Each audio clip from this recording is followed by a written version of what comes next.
We are so elated to be standing here today, welcoming back park visitors, our park staff, our park partners, members of the press, etc. So thank you so much for coming out. This is just, it's a stupendous day.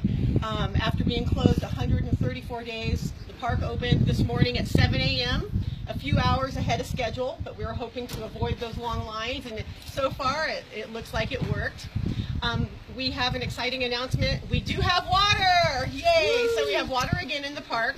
We still encourage people to bring water, to bring their reusable water bottles, and if they forgot, our nonprofit partners here behind me at the HPPA bookstore also sell those water bottles. So we have refillable water stations in the park, and they are working now. So that's extremely exciting news. We want to thank everybody from the bottom of our hearts, from our staff, to members of the public, to our local communities, etc., visitors, for their patience during this time. It was a very grueling and sometimes frustrating ordeal to be closed 134 days, but it was in the interest of public safety. And now that the Kilauea the seismic activity has certainly decreased here at the summit, and the lower East Rift Zone eruption appears to be in a very long pause, we felt it was safe to reopen certain areas of the park. And so we are very happy to announce that and bring you back into the park today. I have a couple things I need to let people know. If people are coming into the park today, the 10 a.m. was the announcement. We are still expecting very heavy traffic, possibly lining up to Highway 11 outside, and also long lines to get into possibly the visitor center. So please, if you're coming to the park today or tomorrow, Sunday, expect some wait. So please bring your patience and your aloha. Be nice to our rangers. They're certainly going to be out and about helping visitors today. Our park rangers won't be doing their normal programs, but they will be roving throughout the park to answer questions and to keep people safe. We also implore you to stay out of closed areas. There are trails that are not open yet, including Kilauea Iki, Halima'uma'u Trail, and that is because of the dangers of rock falls, of sinkholes, and other hazards. So please heed all posted safety signs, listen to rangers, and keep yourself safe. We want to stay open. So there are many areas that are open that you can see. Here on Crater Rim Drive, visitors can go out to steam vents. That's sort of the end of the line. You need to turn around there, but you're going to get stupendous views of Halima'uma'u Crater, the astonishing changes that have taken place there, and Kilauea Caldera from steam vents. The Crater Rim Trail is open from Volcano House, which is right across the street from where we are. It goes along the edge all the way to steam vents. So that part of the trail is open and offers extraordinary views of the caldera and the changes that have taken place.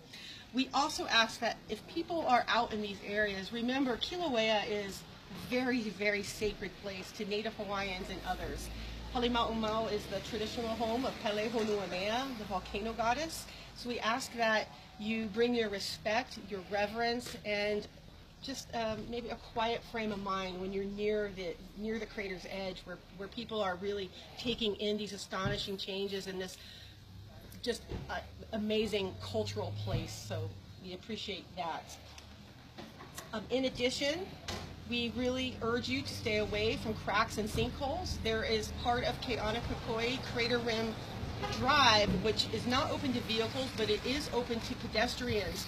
This is a 0.7 mile walk one way on the closed part of Crater Rim Drive. You can park at Devastation Trail to get there. There are numerous cracks and sinkholes on that road, and that's where visitors can go and see what that damage is like. But please keep away from the edges. There will be rangers in that area today, but I encourage you to go out towards Ke'anakakoi and see the extraordinary changes and the damage to the road. There's been a lot of damage that happened here in the park. Please, visitors coming to the park need to remember to wear sturdy shoes, wear long pants.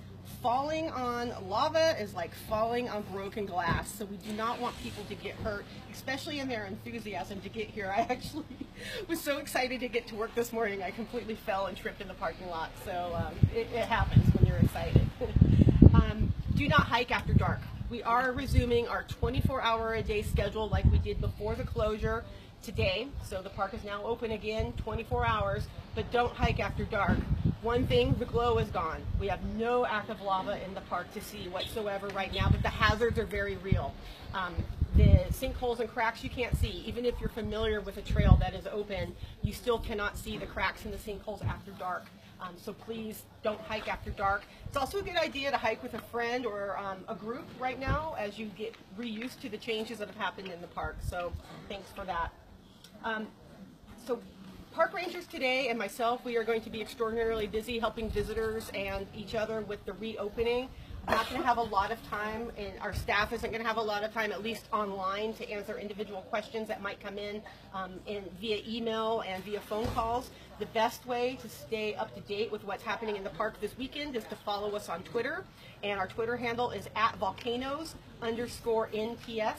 I'll be here all day and tomorrow and updating Twitter regularly. So I think that's all I really have just to finalize things. Thanks everybody so much for coming in today. We really missed you.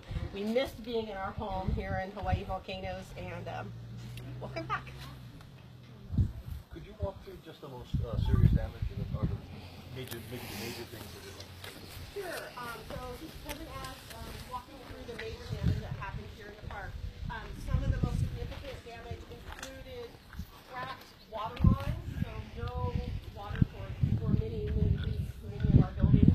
There were numerous buildings sustained earthquake damage, the USGS Hawai'i Volcanoes Observatory building and Jagged Museum. Kilauea Visitor Center, not too much. So we're happy to reopen Kilauea Visitor Center at 9 a.m. today. Our roads, Crater Rim Drive in particular, out by Kilauea Military Camp, completely just huge sinkholes developing and getting bigger even by the day. Even now that seismic activity has decreased, the material, the substrate beneath the sinkholes has started to undermine and fall away because there's nothing to support it. So these sinkholes are growing by the day, even though there's very little seismic activity now. Other damage, the road to Kulana O Kuaiki Campground, the Helena Poly Road, it's not going to reopen anytime soon. There's huge just cracks creep through it by the seismic activity. And just lots of cracking. If you drive down the coast today on Shana Craters Road, it's still passable, but you'll notice some cracks and some sinkholes to the side of that too. So really it's the roads, the buildings, and the water. Those three things took the brunt of the activity here. And I know you've been surveying the damage. Has anybody come up with a ballpark estimate of what it'll take to get you back to where you were? Not yet. That math and that data is still pouring in as we continue to assess and look at things, but we will share that information as soon as it's available. And how much did it cost? Is there a number you could put on how much it cost to reopen just to get to this point? That's another number that has a moving target. You know, today we're really focused on the reopening and having visitors come in, and we'll worry about the math a little bit later. But yeah, it's a significant number. I can assure you that. So the presentations you folks put on, like in the theater for visitors, has that been updated with the recent information? So the Kilauea Visitor Center Auditorium, we're not going to be showing Born of Fire, Born of the Sea currently. We are showing a safety video that went out on Facebook and other social media the other day about don't hike after dark, wear sturdy closed-toe shoes, etc. So that will be in. That's self-produced here in-house. And we'll also be sharing a Nene video. And I'm glad you asked that question because Nene are throughout the park, as they always have been. They have been used to the absence of humans for the last 134 days. So they are out and haven't really been impacted by cars or visitors. So we really urge people, don't feed Nene for one thing, but also to very much slow down and be aware that there are a lot of Nene, especially on Shana Craters Road. So a normal day for the park would be about 5,000 visitors, Correct. And then what are you expecting today? Do you have a guess? I don't have a guess, but do you want to make a bet? Okay. I'm thinking we'll I don't know, minimum of a couple thousand people. I'm assuming it's also a fee-free day. Today is National Public Lands Day, and a lot of people ask, why did you pick National Public Lands Day to reopen? It's already going to be busy, even if we reopen on a Monday. We wanted to invite people in on a free day, and then all the assessments that we've been doing and the repairs pointed to a late September opening. When we looked at the theme for National Public Lands Day today, it's resilience and restoration. And that just stopped me in my tracks. I was like, we have to open on NPLD. It's too perfect. It was like it was made for this particular park. Just would it be safe to say there were thousands of earthquakes that did millions of dollars worth of damage? Am I within the ballpark there? Tens of thousands of earthquakes that did probably millions of dollars in damage. Yeah, I think that's correct. Any other? What's going on with the volcano house and the military campus? Good question. Kilauea Military Camp is now open, most of it to military guests, their dependents, and other sponsored guests. And the Volcano House is open today. Not the rooms, not the food and beverage, but you can certainly go over there, enjoy the views. Their gift shop, and I believe, is open, so you can check that out. Also, what's open today is Hawaii Pacific Parks Association. Our park bookstore is open, where you can go in and get a refillable water bottle or other commemorative items. So we're really happy to say that a lot of our partners are back in operation as well. Yes, Michael? Beyond this park area, what else is open, and are hours changing elsewhere, like in Kahuku? Mauna Loa, is that road now open? Okay, so a couple questions there.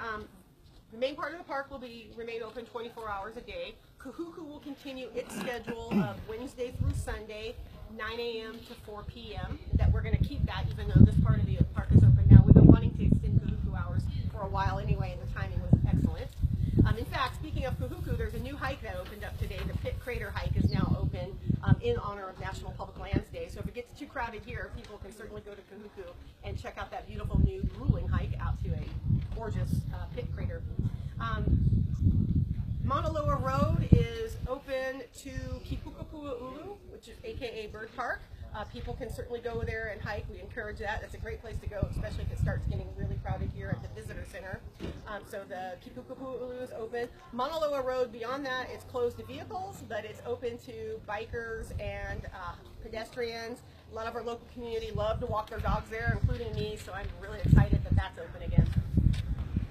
What about the presentations you folks had in Hilo? Those will cease, and we will keep operations back here at Kilauea Visitor Center, but we still maintain and certainly appreciate our wonderful partners at Mokupapapa Discovery Center and Imiloa and all the other magnificent people that helped us find a new home and continue to share the park with visitors during the closure. And how about Pahoa? You had something in the works for Pahoa? I'm not sure what you opened. We're now opening a visitor center in Pahoa. It's my understanding that we were taking, we were loaning out some of the art, etc., from the Jagger Museum, but that hasn't happened yet. That's still in the works. Follow up on that one. Pahala is also interested in possibly having a visitor center at some point, or an information center, some connection with the community, maybe hooking up with the locals and presenting. Now that we have the big crack open as part of the park now, and yeah, that's a possibility. His question was about the Great Crack and a possible visitor center in Pahala.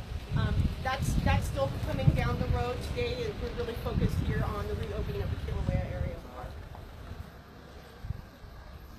How about Thurston Lava Tube? What's the situation there? Nahuku or Thurston Lava Tube, we still need to get more data and assessments done on that. We've had some initial assessments done, and so far it looks okay, but we need to do some deeper assessments just to make sure it would be that's one of those places that if something wasn't right, it could be catastrophic. So we want to make sure it is 100% safe before Thurston opens again. Do you have any more updated information on the Jagger Museum? Just that it's closed. We're not going to reopen it anytime soon. The significant damage is enough to say we're not going to open it anytime soon if we can ever open it again. What were your average visitor numbers before the earthquake began and this current eruption? Well, we did 2,016,310, over 2 million visitors last year, so that's about 5,000 something visitors a day. Yep, so be interesting to see if we can get those numbers again. We have no active lava in the park, so but still lots of gorgeous, rainforest culture and geology to take in, and certainly anybody who's familiar with Halemaumau Crater before all of this is going to be stunned at the changes. That's all I can say. Every time I go there, I don't even know what to say. What about backcountry hiking? Backcountry hiking will reopen. It's not reopened today. We don't have a timeline on that yet. I think we're going to see how this weekend goes and decide. And also, we still have to do some assessments down there. There's a lot of those sites like Halape, Keoho that are close to cliffs, and we don't want to be sending people down there until we're 100% certain that it's safe to do so. Is the staff excited about the reopening? Is the staff excited? No, we're elated. We're ecstatic. We're all the E's, all the superlatives. We are just. This morning it was hooting and hollering, high fives, huge smiles. Like I said, I tripped out of excitement getting out of my car. Like, we are just, it's awesome. We're so happy to be back, and we're so happy to see everybody back too.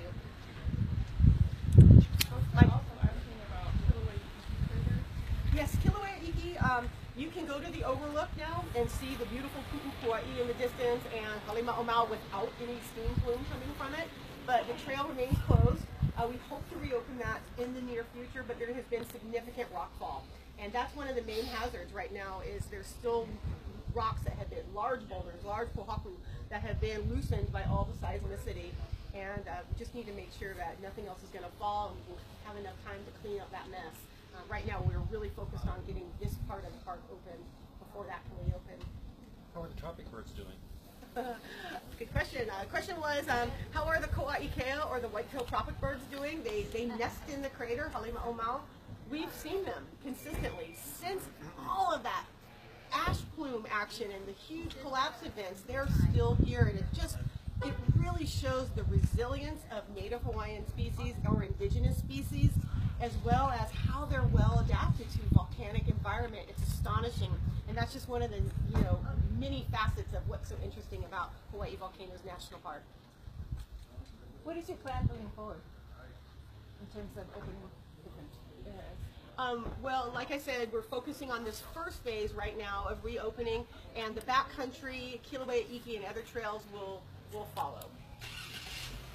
So today's free, and when do fees start? Fees start again tomorrow, and yes, today's a fee-free day, National Public Lands Day, which is perfect. We really want to invite people back at no charge, but yes, fees do go into effect again Sunday morning.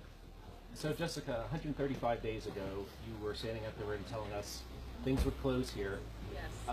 Any surprises in that time?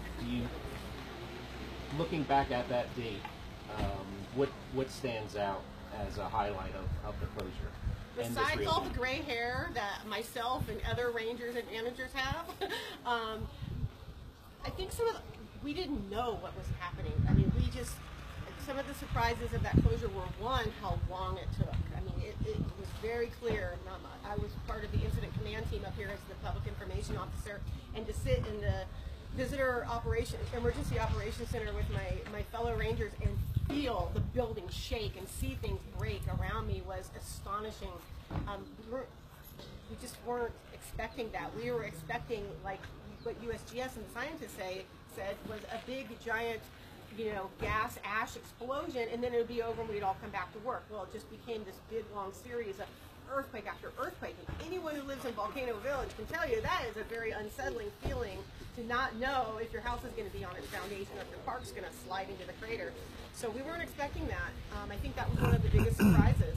And another surprise was the support. We had, for all the criticism the park took for being closed, it was overshadowed 10 times by the support from our local community, everybody from politicians to National Park Service in DC, etc. The support and the unity behind the closure was really unexpected to me. So we really appreciate that support.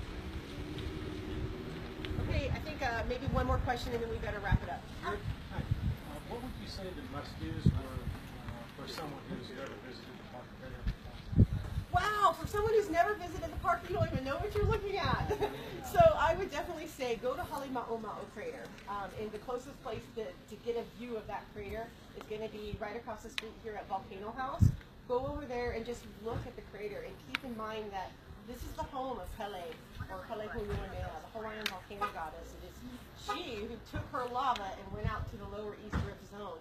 And just imagine it 4 times smaller than it is now. And how that absence of lava not supporting the summit anymore caused this extraordinary change. So that's, I think, what the crater is going to be. Whether you're from here or not from here, that's your #1 stop. All right. Thank you, everybody. We'll be reopening. We'll be flying colors. The flag will go up at 8:55 a.m. and we will reopen the visitor center at 9 a.m.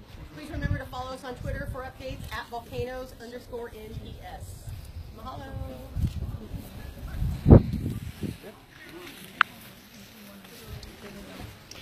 Well, that was the briefing for today.